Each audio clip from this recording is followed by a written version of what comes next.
Most people think a healthy, low toxin home has to be filled with brand new, expensive items. But what if I told you that some of the healthiest pieces in my home are actually decades old? As a building biology practitioner, I love to use the principles of building biology every time I'm thrifting. Thrifting is incredible for the planet, but from a building biology perspective, it's a secret weapon for your indoor air quality. Why? Because the majority of those solid wood vintage pieces have already done all of their off-gassing. While a new particle board dresser is pumping formaldehyde into your bedroom, a vintage oak one is chemically quiet. But you have to be careful because thrifting also means that you need to pay attention to legacy toxins like lead, cadmium, and even mold. Let's walk through exactly how to vet your finds so you can build a sanctuary without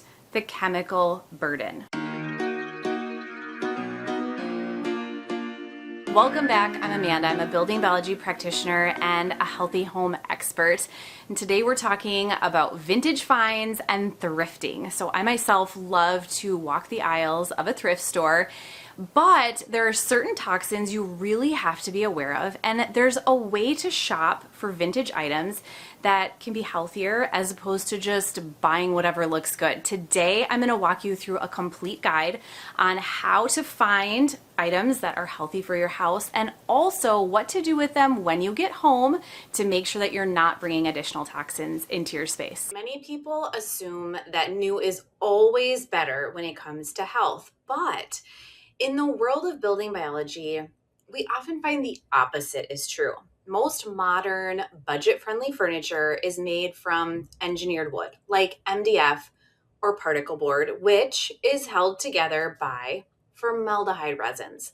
Formaldehyde is a known carcinogen to humans and animals, and it can off-gas at high levels for the first 2 years of a product's life.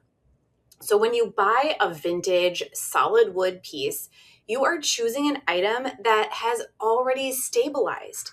It finished its major off-gassing phase decades ago, making it a much cleaner choice for your indoor air quality from the moment you bring it home. So even though thrifting can be a really healthy way to bring items into your home, there are a few things we need to be aware of.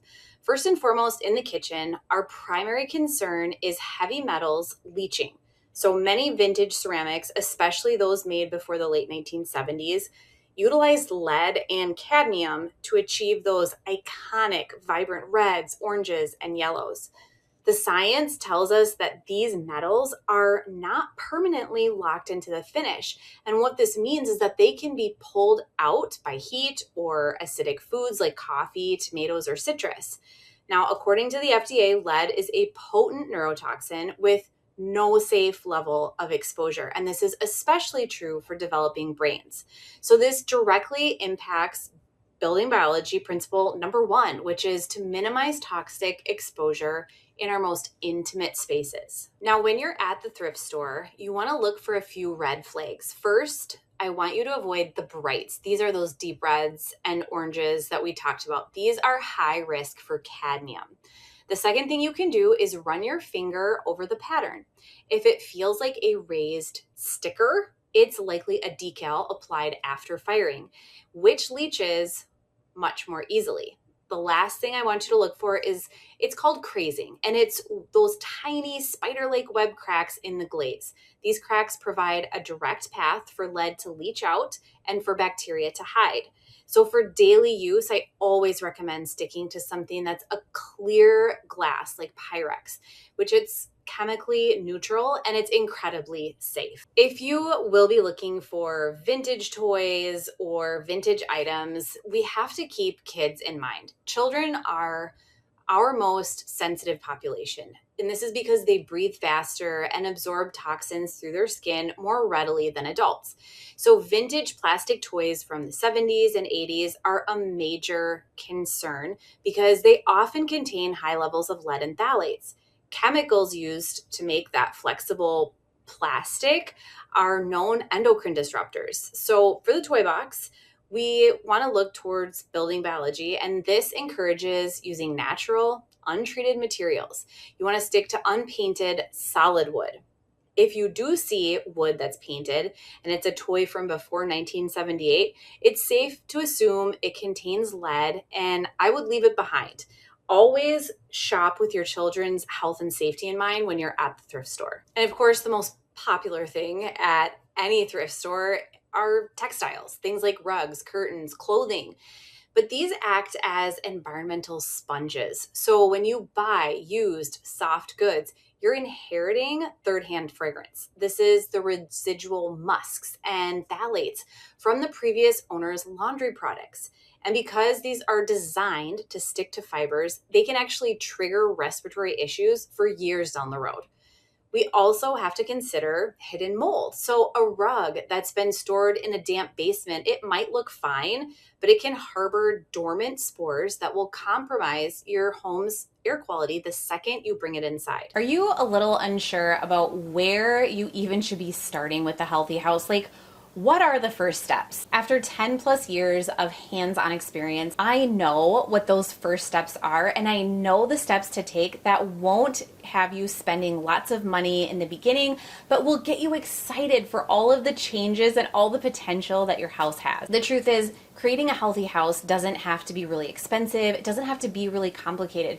You just have to know the exact steps to take. Anybody can check things off a list, and that's exactly what I'm here to help you do. My free ebook is an amazing resource to help you get started on getting toxins out of your house and creating healthier habits, and also planning for the future for some of those bigger changes. So how do you know if a textile is natural if you can't find a label? Well, there's a few things you can do. The first is the static test.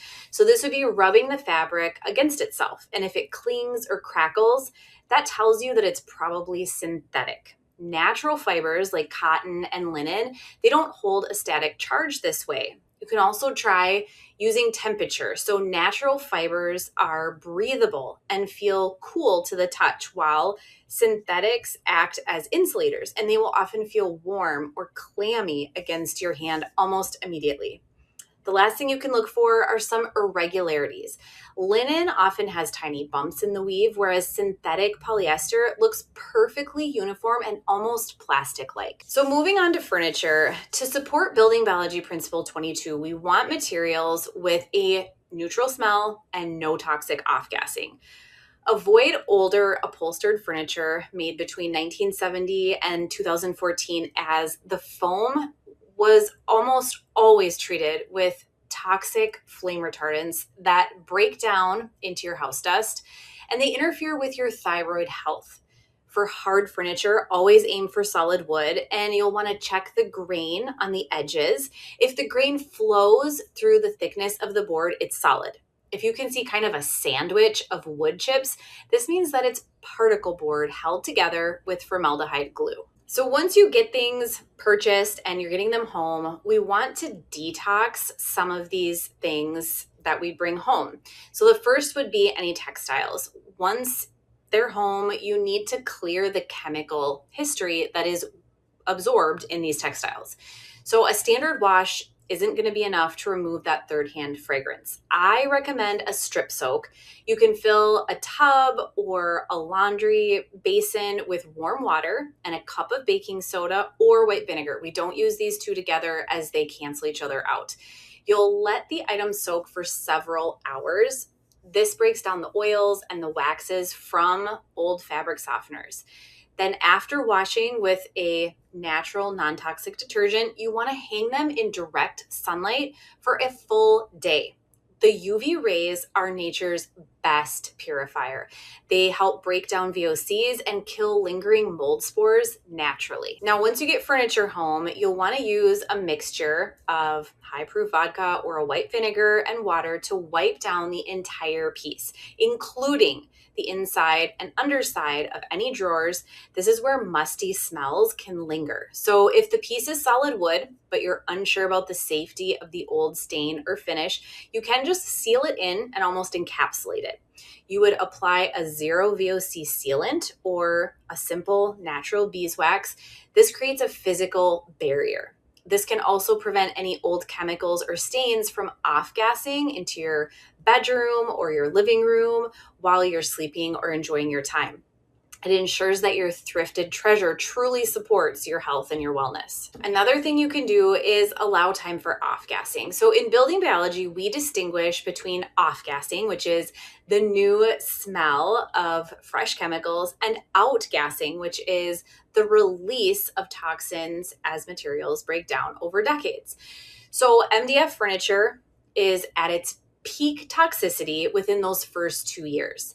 By the time a piece is 10 years old, those initial VOCs have mostly dissipated. However, items that are too old can begin to structurally degrade, and this releases older toxins.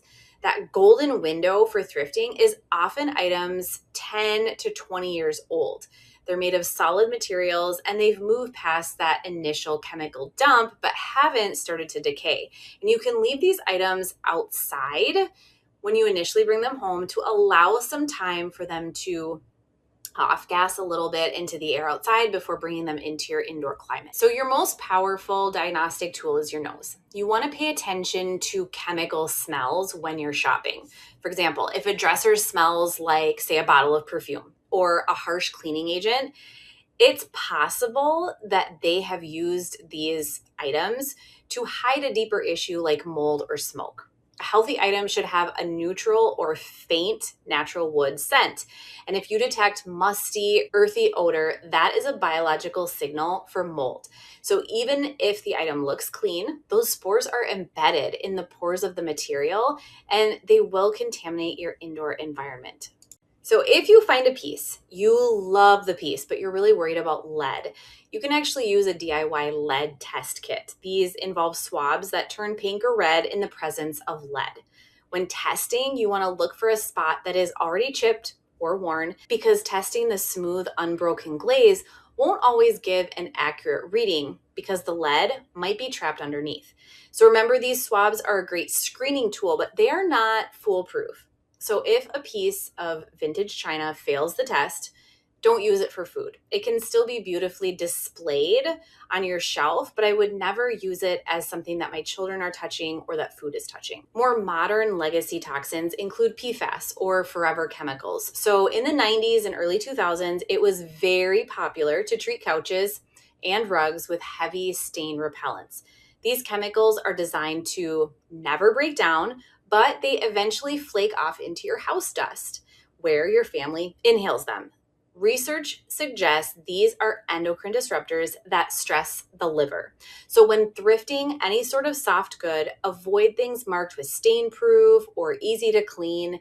I actually prefer items that don't look perfectly pristine, as it's a sign that they haven't been heavily treated with fluorinated chemicals. Another area that people thrift is building components like old doors or a mantle or something vintage that you can salvage. Salvaged wood can be stunning, but ensure it wasn't pressure treated for outdoor use, as older treatments contained arsenic. For old windows, the risk isn't just the paint, it's the glazing putty, which often contains high concentrations of lead. And when you're looking at hardware, try to find solid brass or copper.